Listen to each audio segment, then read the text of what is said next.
जब बात करें व्हाट गीता इज, गीता क्या है, तो उसको अलग अलग तरीके से हम देख सकते हैं। There are multiple perspectives. Gita is the journey. Okay, Gita एक यात्रा है। ओके, कौन सी यात्रा है? विषाद से प्रसाद की। From where to where?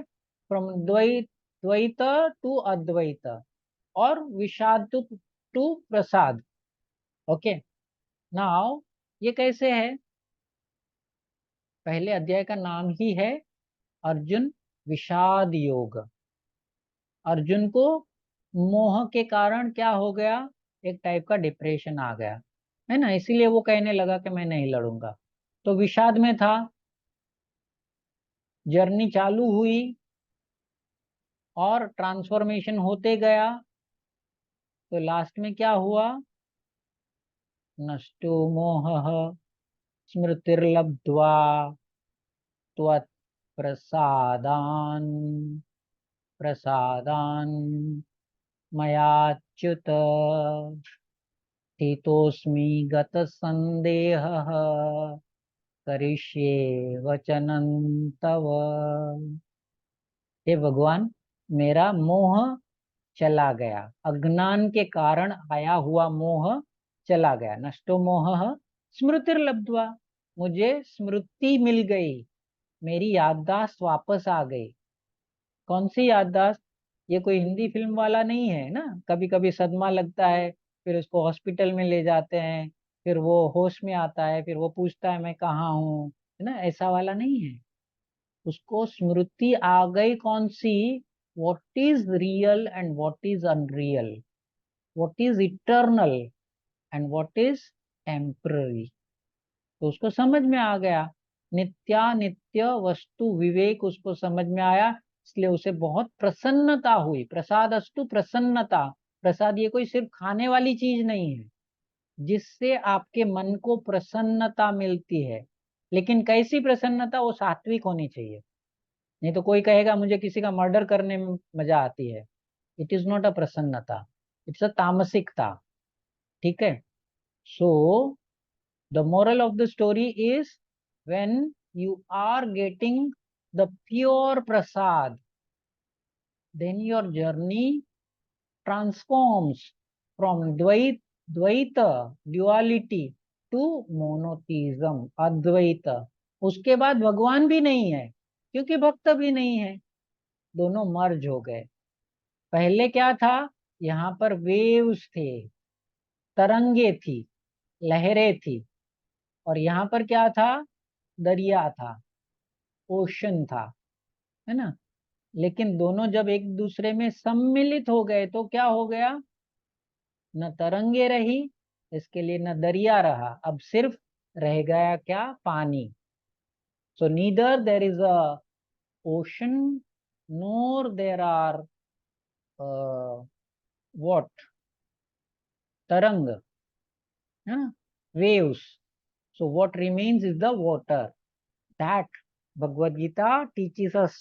Therefore, Gita is the journey from Dvaita to Advaita. Gita the solution. Gita एक, जैसे गीता एक यात्रा है, ऐसे गीता एक समाधान भी है। To what? Solution to what? All problems of mankind, specially birth, disease, old age and death. See, these four are the fundamental problems of life. Okay, बाकी सारे प्रॉब्लम्स है। दुनिया भर में कोई व्यक्ति ऐसी नहीं है जो समस्या से ग्रसित नहीं है, पर फंडामेंटल प्रॉब्लम ये चार ही है: जन्म, जरा, व्याधि और मृत्यु। और इन चारों का उपाय जो है ना, वो भगवत गीता दिखाती है। इसलिए Gita is the solution, not just the solution, Gita is the solution. जन्म मृत्यु जरा व्याधि दुख दोषानुदर्शनम, चैप्टर 8। नेक्स्ट इज, गीता एक ज्ञान भी है, the knowledge. Knowledge of what?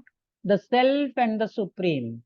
हम लोग वेदांत के वर्ग में हमेशा चर्चा करते हैं ना, तो व्यक्ति का जो आत्मा है और जो सुप्रीम यानी परमात्मा है, उसका ज्ञान कराने वाली भगवत गीता है। ओके। चैप्टर 15 श्लोक 7, ममैवांशो जीवलोके जीवभूत सनातन। हे अर्जुन, तू क्यों रो रहा है? तू मेरा ही अंश है। और कृष्ण कौन है? कृष्णास्तु भगवान स्वयं। तो भगवान के हम अंश है, जीव।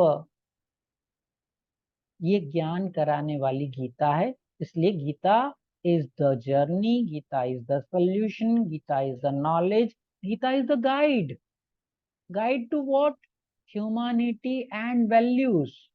हम यहाँ इंसान बन के आए हैं, तो इंसानियत की तरह रहना चाहिए। उसके अंतर्गत कौन कौन से मूल्य आते हैं? अहिंसा, दया, दान, तप, करुणा। शास्त्रों ने जो जो गुणों की बात कही है, वो भगवत गीता हमें धीरे धीरे सिखाती है। इसलिए गीता क्या है? The guide. Gita is the end. End of what? All the miseries and sorrows. Okay. जिन्हें गीता के अभ्यास करने से ज्ञान आ गया, तो फिर आप ही बताइए, क्या दुख रहेंगे? क्या तकलीफें रहेंगी? यस, फिर भी दुख रहेंगे, पर दुख की तरफ देखने का आपका नजरिया बदल जाएगा। ओके। सुख है एक छांव ढलती, आती है जाती है, दुख तो अपना साथी है। राही मनवा दुख की चिंता क्यों सताती है? One of the very famous song of the old Hindi movie. But Gita is the end to miseries. How? Kabir साहब कहते हैं इसको, किस तरह से कहते हैं? सुख में सुमिरन सब करें, दुख में करे न कोई। जो दुख में, जो सुख में सुमिरन करे, तो दुख काहे हो। क्या होता है ना, जब अच्छा समय आता है, तब तो हमें कौन याद आता है? गुजराती में बहुत सुंदर एक कहावत है, सुखमा सांभरे सोनीड़ो, दुखमा सांभरे राम। जब दुख आता है ना, तो अगरबत्ती का पूड़ा होता है ना, उसमें जितनी अगरबत्ती है एक साथ में जलाते हैं और एकदम भगवान के नाक के करीब ले जाते हैं। उनको भी सर्दी खांसी हो जाती होगी। अरे भगवान, मुझे ही क्यों इतना दुख आया, जल्दी इसमें से बाहर निकाल, दिस एंड दैट। दुख में सुमिरन सब करे। दुख में सब लोग भगवान को याद करते हैं, सुख में करे न कोई। जब अच्छा टाइम चल रहा है, तभी याद करना चाहिए ना, तो बुरा समय आएगा ही नहीं। क्योंकि जब कृष्ण अर्जुन के साथ है, तो सामने पूरी नारायणी सेना है, तो भी क्या फर्क पड़ता है? मेरे साथ तो नारायण है। Narayan is bigger than the Narayani सेना। ये भी एक बहुत सिंपल सा इक्वेशन है, जो तीसरी क्लास का बच्चा भी कह सकता है। But again as I told you, common sense is not very common. तो हमें हमारी कॉमन सेंस का उपयोग करना है। Gita is the end to all the miseries and sorrows. Gita is the essence, अर्क है, सार है। गीता सार बहुत जगह में लिखते हैं ना। हाँ, तू क्या लाया था, रो रहा है, क्या ले जाएगा, कल किसी और का था, कल किसी और का हो जाएगा। That is not okay. Gita is the essence of what? All the Vedic scriptures. सभी वेद जो है ना, बहुत डिफिकल्ट है अदरवाइज पढ़ने के लिए। कम से कम 12-15 साल का रिगरस रेसिडेंशियल स्टडी आप करोगे। वो भी ऐसे गुरु होने चाहिए, ऐसा वातावरण होना चाहिए, और ऐसी आप स्वयं की तैयारी होनी चाहिए। तब जाकर के शास्त्रों का सार समझ में आएगा। पर कोई कहेगा कि भाई बहुत लेट हो गया मैं, अभी क्या किया जाए, बहुत सारी बैलगाड़ियां आगे निकल गई, मैं तो कितने माइलों पीछे रह गया। भगवान कहते हैं नेवरदिलेस, चिंता न कर तू, मां शुच। भगवान क्या करते हैं, उसे अपने प्लेन में बिठाते हैं, चाहे जितनी ही बैलगाड़ियां आगे जाने दो और जितनी ही माइलें आगे आगे निकल गई हो, घंटों पहले नहीं, दिनों पहले नहीं, महीनों पहले भी मैं तुम्हें कुछ क्षणों में वहां पहुंचा दूंगा। तो ये हमारे लिए एक बहुत बड़ा आश्वासन है। यस और no? Then Gita is the teachings. Bhagavad Gita की सीख क्या है? Teaching of what? Getting eternal and permanent blissful life. अगर आपको शाश्वत सनातन आनंददायक जीवन जीना है, तब भी भगवत गीता के आश्रय में जाना चाहिए। एक बड़ा सुंदर प्रसंग मैं आपको कह करके इसको संपन्न करूंगा कि शायद पहले एक बार हमने क्लास में लिया था, पर फिर भी याद दिला देता हूँ कि अंग्रेजों के समय में एक बहुत बड़ा पैसे वाला हुआ करता था। बहुत बड़ी जायदाद थी, एस्टेट थी। और अंग्रेज सरकार, जिसको कंपनी सरकार बुला जाता था, ईस्ट इंडिया कंपनी, उस समय उनकी हुकूमत हुआ करती थी। तो उन्होंने डिसाइड किया कि किसी भी तरह से इनकी सारी प्रॉपर्टी को हड़प कर लेते हैं। तो कंपनी सरकार के वकील ने अपने क्रुकेड माइंड से एक इन लोगों को सुझाया, अंग्रेजों को। और अंग्रेजों ने उसके ऊपर एक ऐसी कंडीशन रखी कि या तो तुमने तुम्हारी सारी प्रॉपर्टी कंपनी सरकार के अंडर में सरेंडर कर देनी है, मर्ज कर देनी है, और या फिर तुमने मृत्यु को स्वीकार करना है। अभी आप बताइए, ये दोनों कंडीशन जो है ना, वो कैसे फुलफिल होगी? कौन व्यक्ति सामने से मृत्यु को पसंद करेगा? और कोई व्यक्ति अपनी करोड़ों की संपत्ति क्यों सरकार को दे देगा भैया? उसको विरासत में मिली होगी या उसने मेहनत करके कमाई होगी, जो भी है।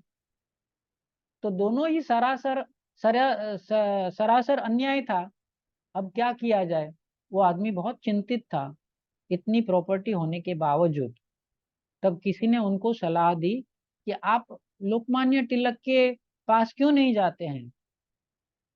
और वो उस समय के बहुत बड़े अच्छे वकील थे। उन्होंने पूरा केस सुना और अपने वो असील को इतना ही कहा, जिस दिन मैं कहूँ कोर्ट के अंदर, तुम्हें मैं जैसे कहूँ वैसे कपड़े पहन करके आना है, और जो कहूँ उतना ही बोलना है, उससे कम या ज्यादा नहीं।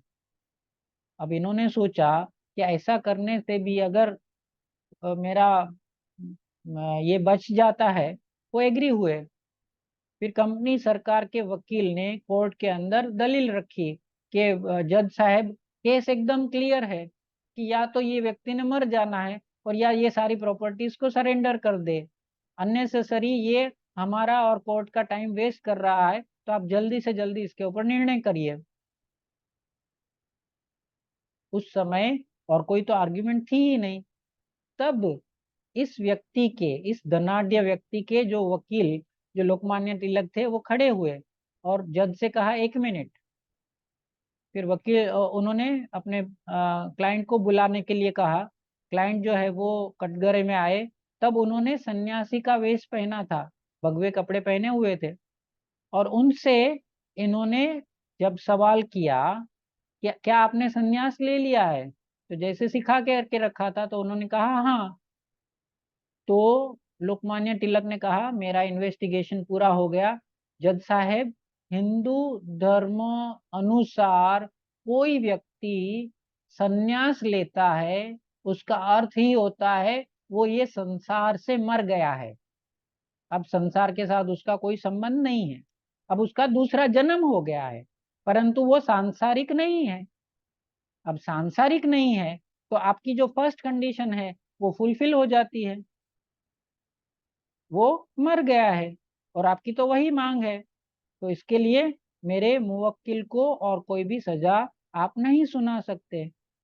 अब ये ऐसी कंडीशन थी, out of the box thinking बोलते हैं मैनेजमेंट में इसको, जो कभी ना तो कंपनी सरकार ने सोची थी, ना कंपनी सरकार के वकील ने सोची थी और ना ही जज ने सोची थी, पर एकदम लॉजिकल है दलील तो फिर जज को मान्य करना पड़ा और केस वहीं पर रफे दफे हो गया। अंग्रेज सरकार बहुत नाराज हो गई कि उसके मुंह में से इतना बड़ा निवाला निकल गया, लेकिन ये व्यक्ति बहुत खुशहाल था। फिर बाकी की फॉर्मेलिटी पूरी करके जब वो व्यक्ति तिलक महाराज से मिले और उनसे एक सवाल पूछा कि बाकी सब तो ठीक है, लेकिन ये ख्याल आपको कैसे आया, इतनी सूक्ष्म, इतनी तीक्ष्ण, इतनी विचक्षण बुद्धि आपके पास कहाँ से आई। और लोकमान्य तिलक का जवाब बहुत सुनने लायक था। उन्होंने बड़ी विनम्रता से कहा कि जब मैं 7 साल का छोटा बच्चा था, मेरे माता पिता ने भगवत गीता के सभी 700 श्लोक मुझे कंठस्थ करवा दिए थे। ये तेज बुद्धि का परिणाम वही है। अगर आप भी चाहते हो, और सिर्फ लोकमान्य तिलक नहीं, जिन जिन लोगों ने भगवत गीता का अभ्यास किया है, चाहे वो स्वामी विवेकानंद हो, विनोबा भावे हो, लोकमान्य लोकमान्य तिलक हो, महर्षि अरविंद हो, सब लोगों की लाइफ के अंदर स्पार्क मिलता है। Not only Indians, even the westerners. तो इसके लिए आज एक बहुत ही बड़ा उत्तम दिवस है। आप सभी को फिर से मैं भगवत गीता जयंती की बहुत सारी शुभकामनाएं देता हूँ, और भगवान परमात्मा आपके जीवनों को भी इटर्नल और परमानेंट ब्लिस से भर दे, ऐसी प्रार्थना करता हूँ। अभी आपको भी सर शुभेच्छा। Thank you.